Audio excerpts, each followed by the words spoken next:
So ஒரு extra promo release ஆயிருக்கு. அதில் வந்து பார்த்தீங்கன்னா கனியும் திவாகரும் பயங்கரமாக சண்டை போட்டுக்கிறாங்க. 2 பேத்துக்கும் அவ்வளோ கத்துறாங்க.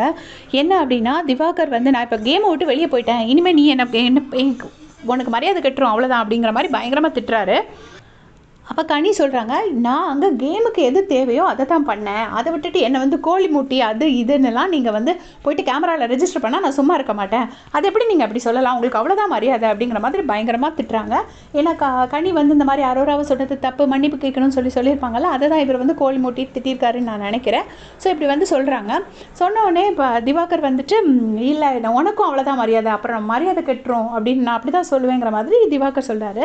உடனே எங்கள் மரியாதையை கெட வைங்க பார்க்கலாம், மரியாதையை கெட வைங்க பார்க்கலான்னு சொல்லிட்டு கனி பயங்கரமாக கத்துறாங்க. 2 பேருக்கும் நடுவில் சபரி நிற்கிறாரு, அவர் பேசாமல் பார்த்துட்டு நிற்கிறாரு. பின்னாடி ஒரு குரூப்பே எல்லாருமே பார்த்துட்டு நிற்கிறாங்க. ஸோ இதனால தான் 2 பேத்துக்கும் சண்டை வந்திருக்கும் போல இருக்குது. கேட்க வேண்டியதான் திவாகர் எல்லாம். ஏன்னா திவாகருக்கு வந்து சும்மா இஷ்டத்துக்கு யாரை வேணால் என்ன வேணால் வார்த்தை விடலான்னு சொல்லிட்டு சொல்லுவார். ஸோ அதை தான் நமக்கு செகண்ட் ப்ரோமோவில் காமிச்சிருக்காங்க போல இருக்குது. நான் நினச்சேன் இந்த மாதிரி ஒரு குரூப்பிசம் பண்ணுறாங்க, எனக்கு எகெயின்ஸ்டாக திருப்பி விடுறாங்க அப்படி இப்படின்லாம் சொல்லியிருப்பார். நான் வந்து அரசியை திட்டுறாங்கன்னு நினச்சிட்டேன். ஏன்னா அரசிக்கு தானே பவர் இருக்குது, ஸோ அரசியை திட்டுறாங்கன்னு நினச்சிட்டேன். பட் வந்து அவர் கனியை தான் சொல்லியிருக்கார் போல இருக்குது. அதை நமக்கு லைவ் பார்த்ததுக்கப்புறம் தான் தெரியுது. உங்களுடைய கமெண்ட்ஸை சொல்லுங்கள்.